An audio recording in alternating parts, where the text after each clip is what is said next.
यही लोग कहते हैं कि हम संघ लोक सेवा आयोग को फॉलो करते हैं, जो यहाँ का राज्य लोक सेवा आयोग है, लेकिन वो उतना ही फॉलो करते हैं जिससे लड़कों का नुकसान हो जाए। फायदा करने के लिए वो फॉलो नहीं करते हैं सर। इस मामले में ओबीसी आयोग आपका क्या कर रहा है? ओबीसी आयोग ने ज्ञापन ले लिया है और बस उन्होंने चिट्ठी को आगे फॉरवर्ड कर दिया है, ऐसा उन्होंने बताया है। इसके बाद उन्होंने कोई कार्रवाई में धरातल पर दिखाई नहीं देती है। हाई कोर्ट में ये हार गए रजत मौर्य वाले केस एई में, उसके बावजूद इन्होंने पीसीएस का फिर से रिजल्ट निकाल दिया सर। हमें तो इनकी मंशा पे शक है सर। माननीय मुख्यमंत्री जी को चाहिए कि ये संज्ञान ले।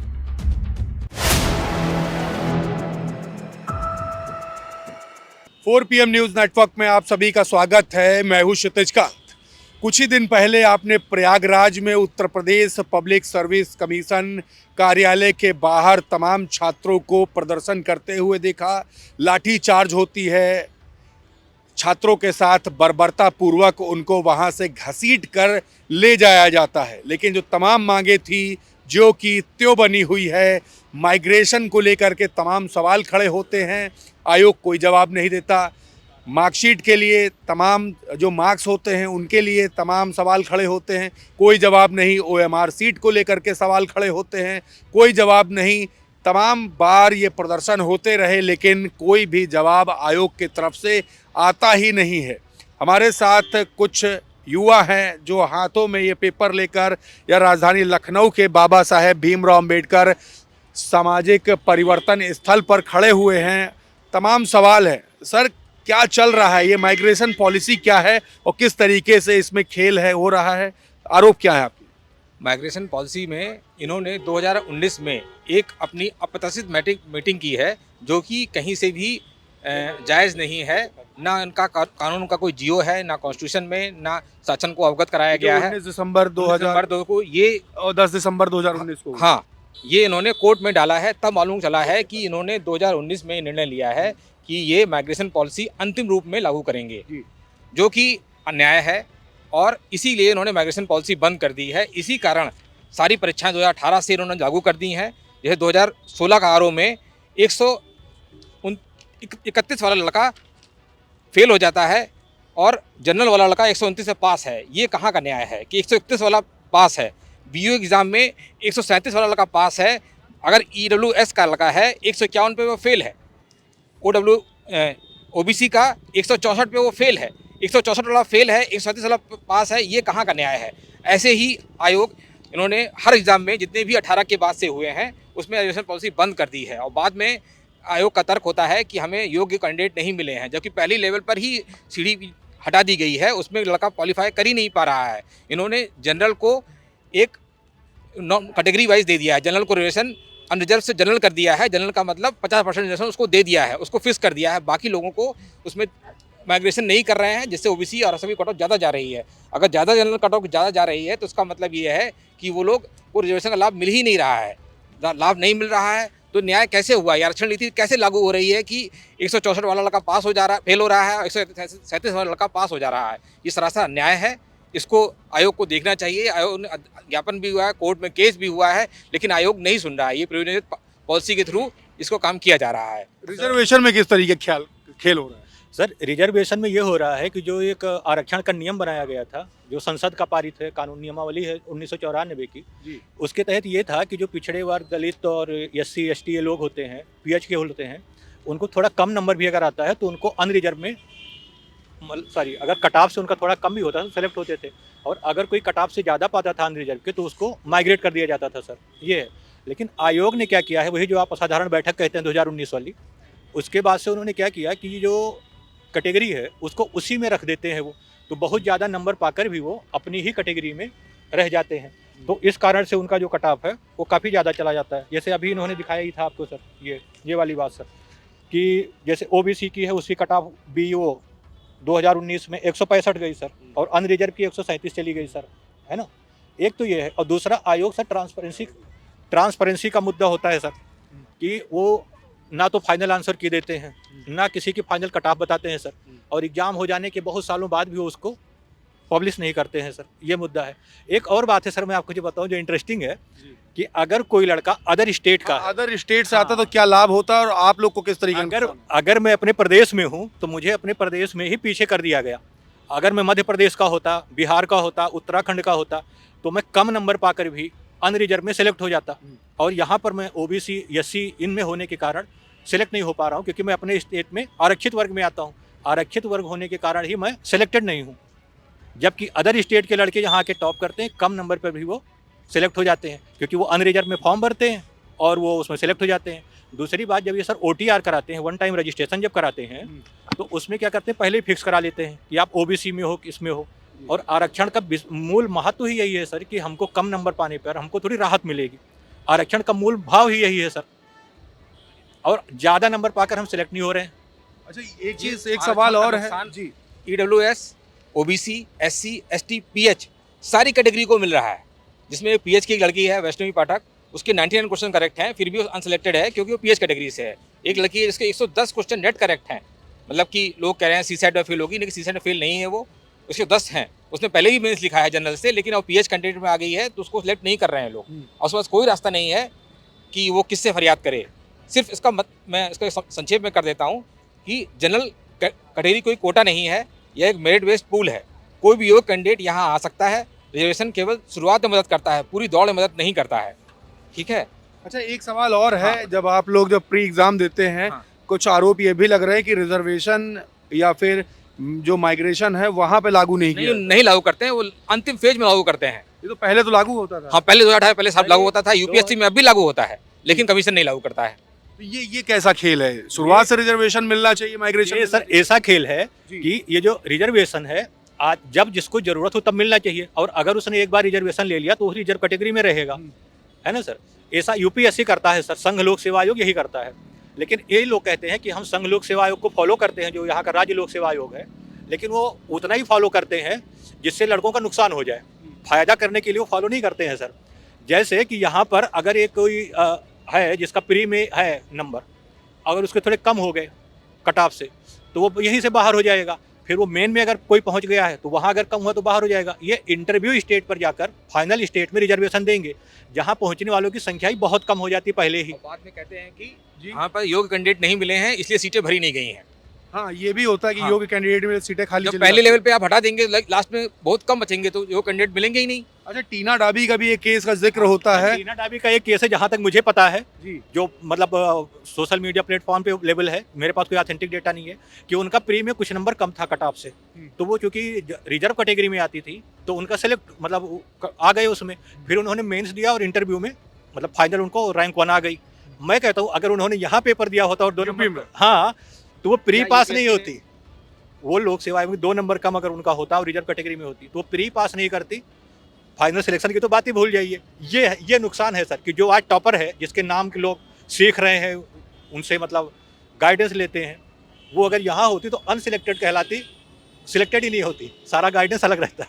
अच्छा सर, एक सवाल और भी है। तमाम या आप लोगों ने प्रदर्शन किया, लाठी डंडे खा चुके हैं, पूरा देश देख रहा था कि जो बर्बरता हुई प्रयागराज में, कहाँ कहाँ ज्ञापन दिए, क्या आश्वासन दिया गया आपको?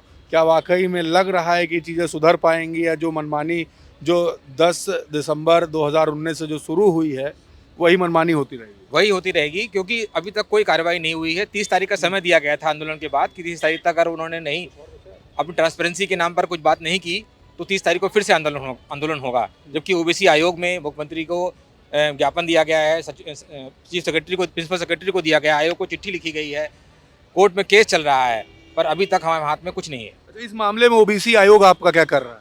ओबीसी आयोग ने ज्ञापन ले लिया है और बस उन्होंने चिट्ठी को आगे फॉरवर्ड कर दिया है, ऐसा उन्होंने बताया है। इसके बाद उन्होंने कोई कार्रवाई में धरातल पर दिखाई नहीं देती है। सर 2 बातें और जो मैं कहना चाहता हूँ। हर स्टेट में जैसे कि अभी उत्तराखंड PCS का फॉर्म आएगा तो वो कहने के लिए अलाउड है, लेकिन हम उसको इसलिए नहीं भर सकते क्योंकि वो कहेंगे कि उनको हाई स्कूल और इंटरमीडिएट उत्तराखंड से पास होना चाहिए, वहाँ डोमिसाइल वो कर देते हैं सर। पंजाब में अगर हम जाएंगे तो वो कहेंगे आपका हाई स्कूल में पंजाबी भाषा होनी चाहिए थी। उत्तर प्रदेश सबके लिए खुला है, बस यहाँ सबसे अधिक प्रॉब्लम हो गई जो रिजर्व कैटेगरी के लोग हैं उनको प्रॉब्लम कर दी गई है कि आपने रिजर्व में भरा तो आपको प्रॉब्लम आएगी। सर 2 और बातें हैं। एक तो ये जो नोटिफिकेशन आता है सर, उसमें ये तक भी नहीं बताते हैं लोग, पारदर्शिता की इतनी कमी है कि ओबीसी की कितनी सीटें हैं, EWS की कितनी है, SC की कितनी है, तो एक तो वहाँ गड़बड़ होता है सर। दूसरा ये जो की है, फाइनल आंसर की नहीं देते हैं, क्वेश्चन पेपर सही नहीं बनाते हैं, कुछ सवाल गलत होते हैं, और जब फाइनल सिलेक्शन हो भी जाता है लोगों का उसके बहुत समय बाद तक भी वो वो नहीं देते हैं, मतलब उसका आंसर की फाइनल आंसर की पारदर्शिता में भी सवाल है। हाँ, पूरी आंसर की नहीं निकालते हैं, रिवाइज रिवाइज आंसर की नहीं निकालते हैं, जिससे कि कुछ लोगों को हमेशा डाउट क्रिएट रहता है कि कितने नंबर पर हुआ है, कितने नंबर पर नहीं हुआ है। लड़के अपने आप को सही करेक्ट नहीं कर सकते, आगे पढ़ाई नहीं कर सकते हैं, क्योंकि मालूम चलता नहीं कि गलत कहाँ हुआ है। और क्या कहते हैं कि इस बार इन्होंने क्या किया है, ट्रांसपेरेंसी के नाम पर 15 गुना बुलाने का नाम है, उन्होंने एक ही कंबाइंड स्पेशल पोस्ट की, जनरल पोस्ट की, सबकी कंबाइंड मेरिट नंबर लिख दिए हैं। ये भी नहीं जहमत उठाते हैं कि सबका अलग कैटेगरी वाइज कट ऑफ बताएं या सिलेक्शन दिखाएं, जिससे भी मैं एक बहुत जरूरी मुद्दा बताना चाहता हूँ कि यह सब हम लोग बातें कर रहे हैं। माननीय हाई कोर्ट इलाहाबाद ने जस्टिस कौन जस्टिस थे, एक जस्टिस का बेंच आया था, जस्टिस अजीत कुमार की बेंच ने एई के केस में ये फैसला दिया जिसमें आयोग हार गया।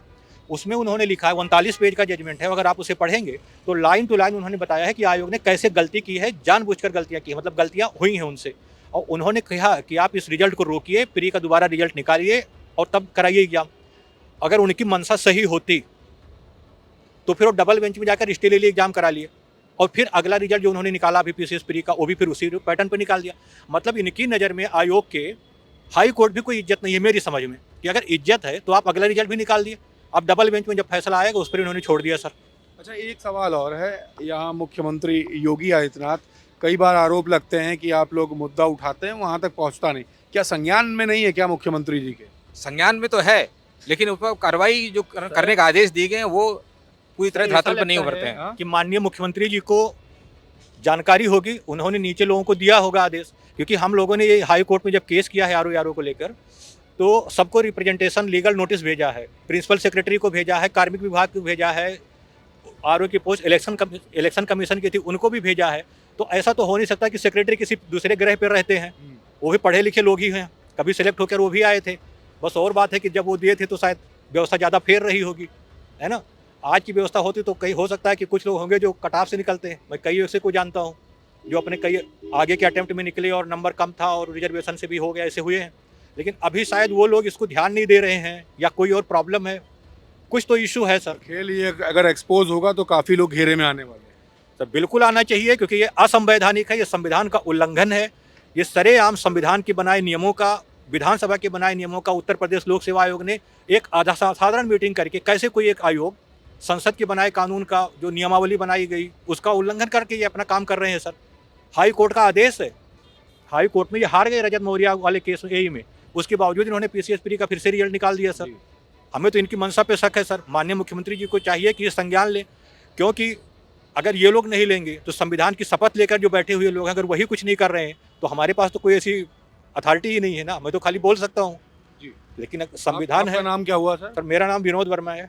कौन से परीक्षा के लिए आप प्रदर्शन करने गए थे? सर हम लोग तो पारदर्शिता के लिए, आरओ के लिए, पीसीएस के लिए, हम लोग तो आयोग के खिलाफ कि वहाँ पे जो लोग बैठे उनको भगवान सद्बुद्धि दी थोड़ा सा, वो भी कभी स्कूल गए होंगे, कौन सी विद्या वो पढ़ते थे, हमें तो इसी पे डाउट है सर। सर आपका नाम क्या हुआ? राहुल सिंह है, मैं पीसीएस 25 की परीक्षा देने के लिए गया था, उसके लिए आंदोलन के लिए गया था वहाँ पर। आयोग में किसको आपने ज्ञापन दिया है? सर वहाँ पे कोई सचिव आते हैं, शायद डिप्टी सेक्रेटरी या कोई है, वही लेके जाते हैं, टोपी लगाते हैं ऐसा। नाम क्या हुआ? नाम तो याद नहीं रह गया सर। नंबर है कुछ उनका जिससे कांटेक्ट हो सके? शायद नंबर तो हम लोग के पास नहीं वो है, देते ही नहीं सर, मिलने में इतना मुसीबत करते हैं, नंबर कहाँ देंगे वो। सीधे पुलिस को बुला लेते हैं। हाँ ठीक है, सामने पुलिस को बुला लेंगे, जैसे ही लड़के मिलने के लिए ज्ञापन देने आएंगे पुलिस आ जाएगी, पूरा पुलिस उसमें आंदोलन में लड़कों से ज़्यादा पुलिस थी। ये जो रिजल्ट है, रिजल्ट निकालने से पहले वो एक्सेल शीट बनाते ही होंगे जी, है ना। मैं भी कंप्यूटर में पढ़ाई किया हूँ, उसी में मेरे पास डिग्री है, मास्टर की डिग्री है मेरे पास। तो ये उस सीट को किसको बताएंगे, मतलब किसी दूसरे देश को देंगे, कोई अगला ग्रह से आएगा।